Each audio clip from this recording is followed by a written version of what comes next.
স্বাগত চট্টগ্রাম প্রতিদিনে, আপনাদের সাথে আছি আমি সোহাগ বক্স।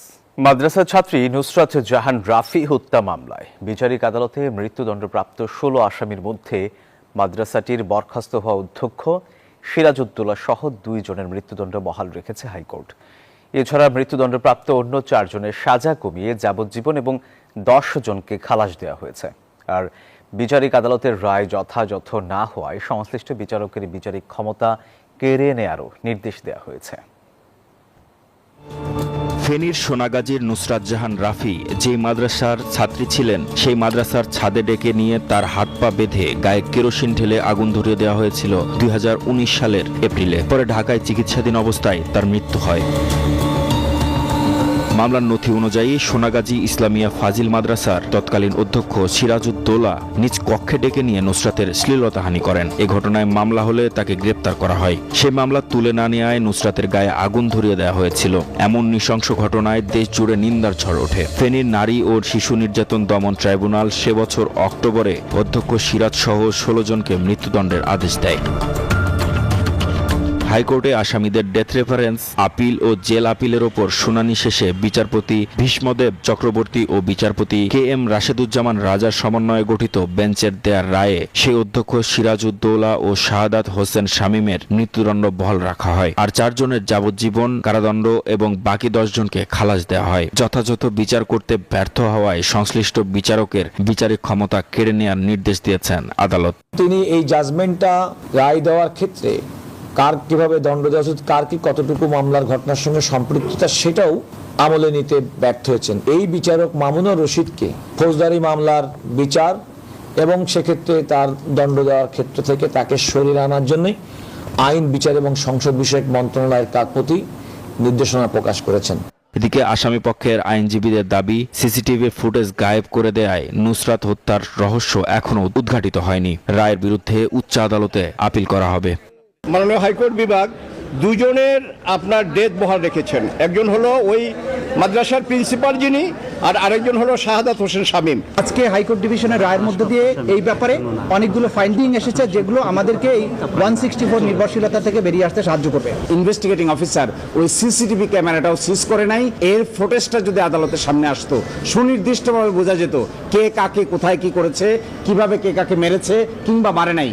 নুসরাত হত্যা মামলায় ১৬ আসামি কারাগারে রয়েছে। যাবজ্জীবন পাওয়া ৪ আসামিকে কন্ডেম সেল থেকে সাধারণ জেলখানায় সরানোর নির্দেশ দিয়েছেন হাইকোর্ট। মাহমুদ হাসান, নিউজ 24, ঢাকা। এদিকে নুসরাত জাহান রাফি হত্যা মামলায় উচ্চ আদালতে দেয়ার রায়ে সন্তুষ্টি প্রকাশ করেছেন নুসরাতের পরিবার। রায় দ্রুত কার্যকরের পাশাপাশি নিজেদের নিরাপত্তা নিশ্চিতের দাবিও জানিয়েছে নিহতের পরিবার। রায়কে ঘিরে নুসরাতের বাড়িতে নিরাপত্তা জোরদারের কথা জানিয়েছে পুলিশ। আলোচিত মাদ্রাসা ছাত্রী নুসরাত জাহান রাফি হত্যা মামলার হাইকোর্টের রায়ের পর ফেনীর সোনাগাজীতে দেখা দিয়েছে মিশ্র প্রতিক্রিয়া। সোমবার উচ্চ আদালতের ঘোষিত রায়ে ১৬ আসামির মধ্যে ২ জনের মৃত্যুদণ্ড বহাল রাখা হয়েছে। দীর্ঘ ৭ বছর পর আলোচিত নুসরাত হত্যার রায় ঘোষণার পর সন্তোষ প্রকাশ করেছেন নুসরাতের মা শিরিন আক্তার। দ্রুত রায় কার্যকরের পাশাপাশি পরিবারের নিরাপত্তা নিয়ে শঙ্কার কথাও জানান তিনি। আলহামদুলিল্লাহ, আলহামদুলিল্লাহ, আলহামদুলিল্লাহ। আমরা জানি আমরা নিয়ে বিচার পাবো, এখন শুধু আমাদের নিরাপত্তার প্রয়োজন। ধন্যবাদ আমার 3টা ছেলের প্রতি যেন খেয়াল রাখে। তবে রায়কে ঘিরে যেন কোনো ধরনের অপ্রীতিকর ঘটনা না ঘটে, সেজন্য পুলিশ প্রশাসনের পক্ষ থেকে নুসরাতের গ্রামের বাড়িতে বাড়তি নিরাপত্তা জোরদার করা হয়েছে। যতক্ষণ পর্যন্ত না এখানে কোনো ধরনের বিশৃঙ্খলা, কোনো ধরনের ঝামেলা যাতে না হয়, আমরা সবসময় নিরাপত্তায় আছি, নিরাপত্তায় থাকবো। এদিকে নুসরাত হত্যাকাণ্ডের রায় সন্তুষ্ট প্রকাশ করেছেন এলাকাবাসীও। অপরাধীদের দৃষ্টান্তমূলক শাস্তির পাশাপাশি শিক্ষা প্রতিষ্ঠানে নিরাপদ পরিবেশ নিশ্চিত করার দাবিও জানিয়েছেন তারা। এলাকাবাসীর যে প্রত্যাশা ছিল ওই প্রত্যাশা অনুযায়ী আমরা রায় পেয়েছি। এই রায়ে অনেক নিরপরাধ মানুষকে ফাঁসানো হয়েছিল। আজকে আদালতের মাধ্যমে এই ঐতিহাসিক রায়ের মাধ্যমে আমাদের এলাকাবাসীর প্রত্যাশা পূরণ হয়েছে। ২০১৯ সালের ২৭ মার্চ মাদ্রাসার অধ্যক্ষ সিরাজউদ্দৌলা নিজ কক্ষে ডেকে নিয়ে নুসরাতের শ্লীলতাহানি করেন। পরে মামলা হলে মামলা তুলে না নেয়ায় ৬ এপ্রিল মাদ্রাসার ছাদে ডেকে নিয়ে নুসরাতের হাত পা বেঁধে গায়ে কেরোসিন ঢেলে আগুন ধরিয়ে দেওয়া হয়। পরে ঢাকা মেডিকেল কলেজ হাসপাতালের বার্ন ইউনিটে চিকিৎসাধীন অবস্থায় ওই বছরের ১০ এপ্রিল নুসরাতের মৃত্যু হয়। Desk report, news 24। বান্দরবানের নাইক্ষ্যংছড়ি সীমান্তের মিয়ানমার অংশে আরাকান আর্মির নিয়ন্ত্রণাধীন এলাকায় পুঁতে রাখা ল্যান্ডমাইন বিস্ফোরণে এক বাংলাদেশি নিহত হয়েছেন।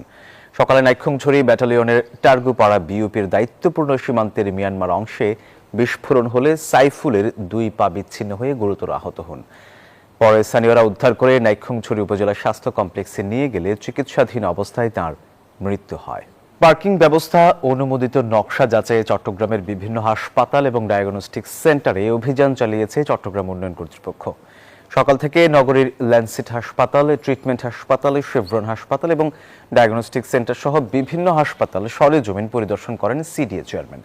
এ সময় তিনি হাসপাতালগুলোর পার্কিং ব্যবস্থা, অনুমোদিত নকশা যাচাইয়ের পাশাপাশি আবাসিক ভবনে হাসপাতাল নির্মাণ সহ নানা অনিয়ম দেখতে পান। হাসপাতাল ও ডায়াগনস্টিক সেন্টারগুলোর পার্কিং ব্যবস্থা নিশ্চিত সহ যেসব নির্দেশনা দেওয়া হয়েছে তা দ্রুত বাস্তবায়ন না করলে কঠোর ব্যবস্থা নেওয়া হবে বলে সাবধান করেন চট্টগ্রাম উন্নয়ন কর্তৃপক্ষের চেয়ারম্যান।